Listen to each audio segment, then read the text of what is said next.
అక్కడ అది ఇక్కడ కొన్ని సందర్భాల్లో ఈ సాతాను శోధన వల్ల మన దేవుని కూడా ఏం చేస్తుంటాం, అనుమానిస్తాం అనే విషయాన్ని ఇక్కడ మనం చూస్తూ ఉంటాం. మన విశ్వాసమును బట్టి జీవ మరణములకు ఎన్నుకునే మనకు తరచుగా దేవుడు ఎప్పుడు కూడా మనను శోధించడం ప్రియమైన వారు. అంటే జీవ మరణములకు పోయే దారి గురించి కానీ, మనం పరలోక రాజ్యం గురించి, మరణం గురించి ఆలోచించడానికి, ఇలాంటి దిగమక్క పెట్టడానికి దేవుడు ఎప్పుడు కూడా మనను శోధించడం అనే విషయాన్ని మనం గమనించాలి. ఈ లోకములు అన్ని కూడా మనం పోగొట్టుకున్నామని యేసుక్రీస్తునందరి విశ్వాసము ద్వారా ఈ రెండు విషయాలు ఎన్నుకోవడం చేత దేవుడు ఎప్పుడు కూడా మనల్ని ఏం చేయడు, శోధించడం అనే విషయానికి మనం చూస్తూ ఉన్నాం. అటువంటి పెద్ద విషయాల కొరకు మనం ఎప్పుడు కూడా ప్రభు ఎప్పుడు కూడా ఆయన శోధించేవాడుగా ఉన్నాడు. పెద్ద విషయాల్లో ఆయన ఎప్పుడు కూడా ఎవరిని శోధించడంట, మనం శోధించడం అనే విషయాన్ని ప్రతి ఒక్కరిని కూడా గమనించాలి. అంటే ఏమైనప్పుడు కూడా తరచుగా మన జీవితాల్లో చిన్న విషయాల మీద మనం అనుమానాన్ని కలిగి ఉంటాం. చిన్న చిన్న విషయాలు ఎప్పుడైతే మన జీవితాల్లో జరగవో అప్పుడు ఏం చేస్తుంటాం, ఆయన మీద మనం అనుమానాన్ని కలిగి ఉంటాం. అంటే ఈ చిన్న విషయాల మీద సాతాను మనల్ని ఏం చేస్తుంది, శోధిస్తుంది, దాడి చేస్తుంది అనే విషయాన్ని మనం చూస్తున్నాం. విశ్వాసం మీద ఎప్పుడైతే దాడి చేయడానికి సాతాను ఎప్పుడు కూడా కోరుకుంటుంది. ఎందుకంటే మనం పూర్తిగా దేవుని యొక్క ప్రేమలో ఉండడానికి సాతానుకు ఇష్టం ఉండదు. చిన్న చిన్న విషయాలు మన జీవితాల్లో జరగకపోతే దేవుడి మీద మనం అనుమానాన్ని కలిగి ఉండడానికి సాతాను ఎల్లప్పుడూ కూడా మనను శోధిస్తుందని విషయానికి మనం చూస్తూ ఉన్నాం. అంటే మన జీవితాలు ప్రతి ఒక్కరము కూడా అనుమానం మరియు భయాన్ని కలిగి చేస్తుంది ప్రియమైన వాళ్ళు. అప్పుడే మనకు భయం అనేది వస్తుంది. అంటే అబ్రహాము కూడా ఇప్పుడు ఎప్పుడైతే తన జీవితంలో ఇప్పుడు ఏం కలుగుతున్నానికి భయపడుతూ ఉన్నాడు. అందుకనే ప్రభు ఏమన్నాడు, అబ్రహమా నువ్వు భయపడవద్దు అని ఆయన మాట్లాడుతూ ఉన్నట్లుగా మనం చూస్తూ ఉన్నాం. అంటే మన యొక్క హృదయ ఆలోచనలు తరచుగా మన జీవితాల్లో ఈ అనుమానాలు, భయాలు ఎప్పుడైతే వస్తాయో అని ఒక రచయిత చెప్తూ ఉన్నాడు. అంటే అనుమానం బట్టి మనకి ఏమొస్తుంది, భయం వస్తుంది. చూడండి, ఇప్పుడు చీకటిగా ఉందనుకోండి, అక్కడ ఏదన్నా చిన్న తాటేకు కదిలింది అనుకోండి, ఆల్రెడీ మనకు అనుమానం ఉందనుకోండి, తాటేకు చప్పుడు కూడా మనం ఏం చేస్తాం, భయపడతాం. అంటే మనిషిని భయపెట్టేదేమి అమ్మా, అనుమానం. అంటే అనుమానం ఉన్నవాడు ఎక్కడ కూడా మనశ్శాంతిగా ఉండలేడు ప్రియమైన వారు. అంటే మొదటగా మనుషుల్లో ఏమనకూడదు, అనుమానం ఉండకూడదు. చాలా మంది భార్య మీద అనుమానం ఉంటుంది, కొంతమంది భర్త మీద అనుమానం ఉంటుంది, పిల్లల మీద అనుమానం ఉంటుంది. అంటే ప్రతి ఒక్కరు కూడా ఇలాంటి అనుమానం బ్రతికే వారికి ఎప్పుడు కూడా వాళ్ళకి నిద్ర పట్టదు. అందుకని ఎప్పుడు కూడా ఏ విషయాల్లో కూడా మనకి ఏమనకూడదు, అనుమానం ఉండకూడదు. ఈ అనుమానాన్ని క్రియేట్ చేసేది ఎవరు, సాతాను. అంటే అబ్రహాము యొక్క జీవితంలో కూడా ఈ అనుమానాన్ని క్రియేట్ చేయడానికి ప్రయత్నం చేస్తూ ఉంది. మన జీవితాల్లో కూడా ఈ అనుమానాన్ని క్రియేట్ చేయడానికి ప్రయత్నం చేస్తూ ఉంది. అనుమానం అనేది ఎప్పుడైతే మనలో ఉంటుందో మనం భయభ్రాంతులు అవుతామనే విషయాన్ని చాలా తేటతెల్లగా పరిశుద్ధ గ్రంథంలో అయితే మనం చూస్తూ ఉన్నాం. అదే కొన్ని అత్యవసరమైన విషయాల్లో మనము ఒకసారి అవసరంగా ఉండొచ్చు. ఇప్పుడు దేవుని మనం పదే పదే ఏం చేస్తుంటాం, అడుగుతూ ఉంటాం. ఏదైనా మనకి ఇంపార్టెంట్ అవసరం, ఆ ఇంపార్టెంట్ ఇప్పుడు ఒకవేళ మనకి ఏదైనా ఆపద వచ్చింది, మనకి కొంత ధనం కావాలి, ఆ ధనం కావాలన్నప్పుడు మనం ఏం చేస్తుంటాం, దేవుడిని అడుగుతూ ఉంటాం. ఎందుకని అది అత్యవసర బాధ్యత కాబట్టి ఒకవేళ ఆకలేస్తుంది, ఒకవేళ మనం అక్కడ ఆహారం కొరకు దేవుడిని అడుగుతూ ఉంటాం. కొన్ని ఇబ్బందులు వస్తాయి, అత్యవసరమైన ఇబ్బందులు వస్తాయి, అప్పుడు మనం దేవుడిని అడుగుతూ ఉంటాం. అటువంటి యొక్క సమయాలు దాని గురించి మనం ఎక్కువగా ఏం చేస్తుంటాం, ప్రార్థన చేస్తుంటాం. ప్రభువా ఈ అత్యవసరమైన అవసరాన్ని మాకు తీర్చు. కాబట్టి ఇటువంటి సమయాల్లో మనం అడుగుతున్నప్పుడు ఆయన, కాబట్టి మనకు ఎప్పుడైతే ఎవడో అప్పుడు ఏం చేస్తుంటే మనం భయపడుతూ ఉంటాం. ఎప్పుడైతే ఈ చిన్న చిన్న విషయాలు కూడా దేవుడు నాకు సహాయం చేయలేదే అని మనం కొన్ని సందర్భాలు ఏం చేస్తుంటాం, ఆయన బట్టి మనం భయపడుతూ ఉంటాం, అనుమానిస్తూ ఉంటాం. ఆ భయమే మనలో అనుమానము ప్రారంభిస్తుంది. అంటే నేను ఎంత ప్రార్థనలో విశ్వాసంగా ఉన్న దేవుడు నాకు ఎటువంటి సహాయం చేయట్లేదు, దేవుళ్ళో ఎంతో నమ్మకంగా ఉంటున్నాను, ఎంతో ప్రార్థన చేస్తున్నాను, అందరికన్నా విశ్వాసత జీవితాన్ని నేను కలిగి ఉన్నాను. అంటే నా చిన్న అవసరాలు కూడా ప్రభు తీర్చలేకపోతూ ఉన్నాడు, నా చిన్న ఇబ్బంది కూడా ప్రభు నాకు తీర్చలేకపోతున్నాడు అని మనలో ఎప్పుడైతే భయం వస్తుందో అప్పుడే ఆయన మీద అనుమానం అనేది ప్రారంభం అవుతుంది అనే విషయాన్ని ప్రతి ఒక్కరం కూడా గమనించవలసిన వారమైనట్లుగా మనం చూస్తూ ఉన్నాం. కాబట్టి నువ్వు చెప్పినది నాకు తెలియను, ఇంకా నాకేం చెప్పుకో అని అవసరమైనవే నువ్వు నాకు ఇవ్వలేదని మనం దేవుడిని ఏం చేస్తూ ఉంటాం ఆయన ఎదురు మాట్లాడుతుంటాం. ప్రియ సహోదరి సహోదరా, కొన్ని సందర్భాల్లో యేసయ్యా నువ్వు నాకేం చెప్పక్కర్లేదు, నువ్వు నాకు ఏ విధమైన సహాయం నువ్వు నాకు చేయటం లేదని మనం కొన్ని సందర్భాల్లో దేవుని మీద అనేక సార్లు మనం సనుక్కునే వారిగా ఉంటామనే విషయానికి మనం చూస్తున్నాం. కాబట్టి అందుకని ఈ వాక్య భాగంలో మొదటి భాగంలో దేవుడు మనకు నేర్పించవలసిన విషయం ఏంటంటే, మన హృదయాలు కొన్నిసార్లు కోరికల వల్ల కలిగిన వల్ల ఆ కోరికలు ఎప్పుడైతే చిన్నమైనప్పుడు కూడా తరచుగా వాటిని ఎప్పుడైతే దేవుడు నెరవేర్చడో మన విశ్వాసాన్ని అప్పుడు ఏం చేస్తున్నాడైనా పరీక్షిస్తూ ఉన్నాడు. అంటే కొన్ని సందర్భాల్లో మన విశ్వాసం ఎలా ఉంటుంది అంటే, ఈ చిన్న వాటినే మనకి ఇవ్వకపోతే కాబట్టి దానికి మనం ఆ దేవుని మీద ఫైర్ అయిపోతూ ఉన్నాం.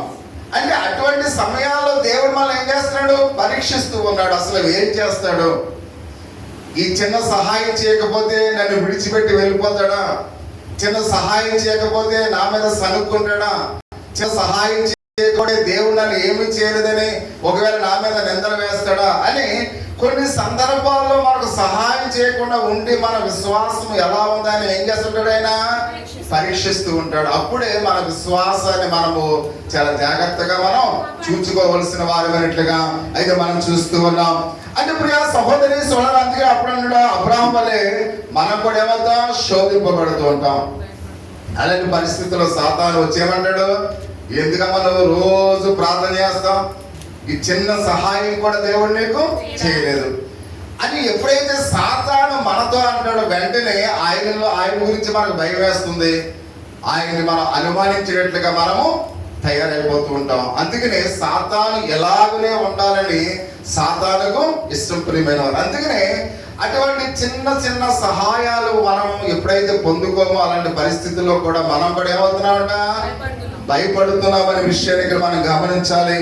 అందుకనే ప్రియ సహోదరి సోదరా, మన ఈ చిన్న కోరికలు తరచుగా మన విశ్వాసానికి పరీక్షింపబడుతుంది. బహుశా మనము కూడా కొన్ని ఉద్యోగం గురించి లేక మంచి ఉద్యోగం గురించి, మంచి ఆ జీవిత సుఖభోగాల గురించి, ఎక్కువ ధనము గురించి, లేక పిల్లలకు అనేకమైన అవసరాల గురించి, లేక భార్య భర్తల గురించి పిల్లలు కలిగకుండా పోవడం వల్ల మరి మన ప్రార్థనలు మన కోరికలు దేవుడు ఎప్పుడైతే సమాధానము ఎప్పుడైతే ఇవ్వకపోతూ ఉన్నాడో అవి ఇక్కడ ఎప్పుడైతే ఆయన ఇవన్నీ కూడా మనకు సహాయం చేయలేని వాడుగా మనం ఎప్పుడైతే చూస్తూ ఉన్నామో ప్రియ సహోదరి సోదరా, దేవుడు మనం తరచుగా మన సొంత కోరికలు కూడా ఏం చేస్తున్నాడన్నా పరీక్షిస్తూ ఉన్నాడు. అంటే మనం ఎప్పుడైతే కుటుంబాల గురించి, మంచి ఉద్యోగం గురించి, మన జీవితంలో ఆ భర్త గురించి, భార్య గురించి, ఈ చిన్న చిన్న విషయాలు ఎప్పుడైతే మనము వీటి కొరకు దేవుడిని అడిగినప్పుడు కూడా దేవుడి నుండి ఎటువంటి సమాధానం మనకు రాలేదో అప్పుడు కూడా మనం ఏం చేస్తుంటాం, చాలా బాధపడుతూ దేవుని మీద ఏం చేస్తుంటాం అనేకమైన వ్యాఖ్యలు చేస్తూ ఉంటాం. అంటే ఈ చిన్న చిన్నవి మనకి తాత్కాలికంగా దేవుడు ఏం చేస్తాడు, కొన్ని సందర్భాల్లో ఆయన జవాబును ఇవ్వనప్పుడు మనం ఏం చేస్తుంటాం. అయితే ఇక్కడ అంటే మనకి ఎందుకు ఇవ్వటంటే మన విశ్వాసాన్ని ప్రభు ఏం చేస్తున్నాడు, పరీక్షిస్తూ ఉన్నాడు. ఇలాంటి పరీక్ష మనం కలిగి ఉన్నప్పుడు మనం ఎలా ఉంటాం దేవుళ్ళు అనే విషయాన్ని ప్రతి ఒక్కరిని కూడా ఆలోచించవలసిన వారి మనం చూస్తూ ఉన్నాం. అందుకనే మన యొక్క హృదయ కోరికల గురించి ఆయన అంటూ ఉన్నాడు, ఆయన చెప్పడంలో ఆయన తగినంత నమ్మిక ఉండాలి. ప్రియ సహోదరి సహోదరా, ప్రతి ఒక్కరం కూడా దేవుని యందు మనం ఏం చేయాలంట, నమ్మిక ఉంచవలసిన వారమై ఉన్నాం. మనం తెలుసుకోవడానికి ప్రభు కోరుతూ ఉన్నాడు. ఎందుకంటే నువ్వు ఎంతవరకు దేవుని మీద ఆధారపడి ఉంటున్నావు, ఎంతవరకు దేవుని నమ్ముతున్నావు, ఎంతవరకు ఆయన మీద నీకు విశ్వాసం ఉంది. కాబట్టి విశ్వాసం ఉందనుకోండి, నా దేవుడు ఎప్పుడైనా నాకు సహాయం చేస్తాడని ఒక ఆలోచన మనకు ఉంటుంది ప్రియమైన వాళ్ళు. కాబట్టి మనకు విశ్వాసం చూడండి, ఇప్పుడు మన పిల్లలు తన తల్లిదండ్రులు ఇంటికి వస్తున్నప్పుడు ప్రతి పిల్లవాడు కూడా నా తండ్రి నాకు ఏదో ఒకటి తెస్తాడని ఒక ఆలోచన కలిగి ఉంటాడు. తండ్రి తెచ్చినా తేకపోయినా పిల్లవాడికి తండ్రి తెస్తాడనే విశ్వాసము ఉంటుంది ప్రియమైన వాళ్ళు. అంటే ఎందుకు ఆ విశ్వాసం ఉంటుంది, తన తండ్రి మీద ప్రేమ చెప్పున తండ్రిని ఏ విధంగా ఎవరు కూడా అనుమానించరు. అలాగే మన విశ్వాసము కూడా దేవుని యందు నమ్మిక ఉంచాలి. కాబట్టి ఆయన ఇస్తాడు అని మనం నమ్మిక ఉంచాలి. కానీ కొన్ని సందర్భాల్లో మనం ఏం చేస్తుంటాం, అనుమానిస్తూ ఉంటాం, భయపడుతూ ఉంటాం. కాబట్టి అందుకనే మన విశ్వాసాన్ని ఏం చేస్తున్నాడు, పరీక్షిస్తూ ఉన్నాడు. ఒకవేళ తండ్రి తెచ్చి పిల్లవాడికి కనిపించకుండా ఉంచాడు అనుకోండి, తర్వాత ఇద్దామని తన పిల్లవాడిని పరీక్షించడానికి తర్వాత ఇద్దామని ఉన్నాడు అనుకోండి, అప్పుడు పిల్లవాడు వచ్చి ఏం తిన్నాడో నువ్వు ఎందుకు తేలేదు, నువ్వు ఏదైనా తెచ్చేస్తావని నీ మీద ఏదో ఆశ పెట్టుకున్నానని అన్నాడు అనుకోండి, అప్పుడు తండ్రి ఒరే ఇలా అంటాడంటే నాకు తెచ్చాడు అనుకోండి, అంటే విశ్వాసంతో నా పిల్లవాడు ఏమయ్యాడు, కోల్పోయాడు. ఇప్పుడు మేము వాళ్ళ అది నేను కొన్ని సందర్భాల్లో నా తండ్రి తెస్తాడని అదే విశ్వాసంతో తండ్రిని ఏమాత్రం కూడా ఏ ప్రశ్న కూడా అడగలేదు అనుకోండి, తన తండ్రి మీద ఆ పిల్లవాడికి ఏముంది, నమ్మకం ఉంది. అలాగే ప్రభువు కూడా కొన్ని సందర్భాల్లో ఆయన చేయగల సమర్థుడై ఉన్నాడు. అసలు మన విశ్వాసం ఎలా ఉంది, ఒకవేళ చిన్న చిన్న విషయాల్లో వీళ్ళు సహాయము వెంటనే పొందకపోతే నా మీద ఎలాంటి అభిప్రాయాలు వీళ్ళు కలిగి ఉన్నారనే ఆలోచనతో కొన్ని సందర్భాల్లో ప్రభు మనం ఏం చేస్తుంటాడు, పరీక్షిస్తాడు అనే విషయాన్ని ప్రతి ఒక్కరం కూడా గమనించవలసిన వారు మనం చూస్తూ ఉన్నాం. అది ఆయన మాట్లాడుతూ ఉన్నాడు, దేవుని యొక్క విశ్వాసములో తరచుగా ఆయన మనం నమ్మి ఉండాలి అని ఇక్కడ ప్రజలందరూ కూడా కోరుచున్నారని ఆయన ఆశపడుతున్నట్లుగా మనం చూస్తూ ఉన్నాం. తాను అతన్ని అధికముగా ఆశీర్వదించి ఉన్నాడని దేవుడు కాబట్టి అబ్రహాము చెప్పినట్లుగా మనం చూస్తూ ఉన్నాం. ఏమన్నాడు అబ్రహాముతో దేవుడు, నేను అధికముగా నేను ఆశీర్వదిస్తూ ఉన్నాను, కాబట్టి నువ్వు అనేకమైన ఆశీర్వాదములు పొందుకుంటావని దేవుడు అబ్రహాముతో చెప్పినట్లుగా మనం చూస్తూ ఉన్నాం. తన హృదయంలో ఉన్న బలమైన కోరికలు అబ్రహాము దేవుడికి చెప్పాడు ప్రియమైన వాడ. అందుకే ఇక్కడ మనం చూస్తూ ఉన్నాం, మన హృదయంలో ఉన్న కోరికలు కూడా దేవునికి చెప్పాలి. నువ్వు ఏవైతే ఆశ కలిగి ఉన్నావో, నీకు ఏదైతే అవసరం కలిగి ఉన్నావో, కాబట్టి అబ్రహాములో ఉన్న కోరికలన్నీ కూడా దేవునితో చెప్పినట్లుగా మనం చూస్తూ ఉన్నాం. నీ కోరికలన్నీ కూడా నువ్వేమైతే ఆశ కలిగి ఉన్నావో, నువ్వేమైతే అవసరత కలిగి ఉన్నావో, నీకు ఏది కావాలో నీ హృదయం తెరచి నువ్వు ఎవరికి చెప్పాలి, దేవునికి చెప్పాలి. కాబట్టి చాలా మంది మౌనంగా ఉంటారు, ప్రార్థన చేయండి అంటే మౌనంగా ఉంటారు. కాబట్టి ఏదైనా కావాలని ఎవరు ఇస్తున్నారు అనుకోండి, ఇది నాకు కావాలంటారు, కానీ ముందుగానే ఇది నాకు కావాలని చెప్పరు చాలా మంది. అంటే ఏం చేస్తుంటారు, మౌనం వహిస్తారు. కాబట్టి మౌనం వహించకూడదు, నీకు ఏది కావాలో దేవునికి చెప్పాలి. నీ అవసరం ఏమైందో, నీ కుటుంబంలో ఏ అవసరతలు ఉన్నాయో, నీ పిల్లలకు ఏదైతే కావాలో ఇవన్నీ కూడా ప్రభువునకు మనం ఏం చేయాలి, చెప్పాలి. అంటే అబ్రహాము దేవునికి తన హృదయంలో ఉన్నదంతా కూడా దేవునికి చెప్పాడు ప్రియమైన వాళ్ళ.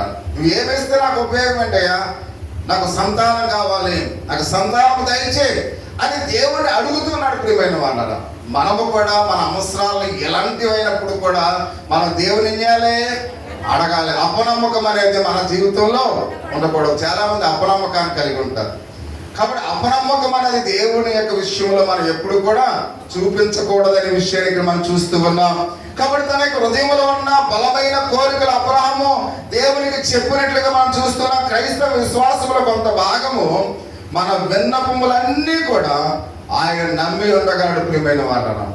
కాబట్టి అందుకనే మన ప్రతి విన్నపాన్ని కూడా మన దేవునికి ఏం చేయాలి, తెలియచేయాలి. మన అవసరాలన్నీ కూడా దేవునికి తెలియచేయాలి. ఎందుకంటే ప్రియమైన వాళ్ళ మన విన్నపాలు వినడానికి మనము ఆయన నమ్మిక మనం ఉండాలి. నా విన్నపాలన్నీ కూడా దేవుడు వింటాడు, అది ఏ అవసరమైన దేవుడు వింటాడు అనే నమ్మిక నీకు మొదటగా ఉండాలి. ఎవరిని కూడా అనుమానించకూడదు, ఎవరిని కూడా సందేహించకూడదు. ప్రతి విషయంలో కూడా దేవునితో మనము అడగవలసిన వారు అయినట్లుగా మనం చూస్తూ ఉన్నాం. ఆయన భయంకరుడు కాదు, మనల్ని ద్వేషించేవాడు కాదు, నీ మాట నేను విన్నని చెప్పేవాడు కాదు ప్రియమైన వాళ్ళ. ఎందుకంటే ఆయన ఏమి భయంకరుడు కాదు, ఆయన నేను ద్వేషించేవాడుగా లేడు. నీ ప్రతి మాట కూడా ఆయన వినేవాడుగా ఉన్నాడు, నీ ప్రతి ఆలోచన కూడా ఆయన వినేవాడుగా ఉన్నాడు. ఆయన చాలా శాంతమంతుడు ప్రియమైన వాళ్ళ. నువ్వు చెప్పే ప్రతి విషయాలు కూడా ఆయన ఎంతో వినసంపుగా వింటాడు ప్రియమైన వాళ్ళు. అందుకనే ఆయన వింటాడు కనుక మనం ఏం చేయాలి, మన బాధలన్నీ కూడా ఆయనతో చెప్పవలసిన వారు ఇట్లుగా లేఖన భాగంలో మనం చూస్తున్నాం. ఎందుకంటే పిల్లలు తమ తల్లిదండ్రుల దగ్గరికి వెళ్ళి వాళ్ళు ప్రతి అవసరాన్ని కూడా అడుగుతారు. పిల్లలు ఏం చేస్తుంటారు, అమ్మా నాకు ఈ పుస్తకాలు కావాలి, ఈ పెన్ను కావాలి, ఈ బట్టలు కావాలి, లేదా ఈ ఆహారం కావాలి అని తల్లిదండ్రుల దగ్గర చాలా ధైర్యంగా పిల్లలు మాట్లాడతారు. ఎందుకు మాట్లాడతారు, నేను ఏ విషయాలు ఏ అవసరాలు అడిగినా నా తల్లిదండ్రులు తీరుస్తారు. అంటే తల్లిదండ్రుల మీద పిల్లలకు నమ్మకం ఉంది. కాబట్టి అందుకనే తల్లిదండ్రుల దగ్గర భయపడకుండా వాళ్ళు ధైర్యంగా అన్ని విషయాలు కూడా తల్లిదండ్రులకి చెప్తారు. అంటే మనము కూడా ఆయనకు పిల్లలము, ప్రతి ఒక్కరు కూడా. కాబట్టి అందుకనే ఆయనకు మనం పిల్లలం కాబట్టి ఆయన మనకు తండ్రి అయి ఉన్నాడు కనుక మన అవసరాలన్నీ కూడా ఆయన తీరుస్తాడని మన విశ్వాసం. అంటే మన తల్లిదండ్రులు చెప్పే మన అవసరాలన్నీ కూడా తీరుస్తాడని పిల్లవాళ్ళు ఏ విధంగా అనుకుంటున్నారో, ప్రభు దగ్గర కూడా మన ప్రతి అవసరాన్ని కూడా మనం చెప్పాలి. ఆయన కూడా మన తండ్రిగా ఉన్నాడు కనుక మన ప్రతి అవసరాన్ని కూడా తీరుస్తాడనే నమ్మకంతో ఆయనతో మనం చెప్పవలసిన వారు అన్నట్లుగా పరిశుద్ధ గ్రంథంలో అయితే మనం చూస్తూ ఉన్నాం. దేవుడు మన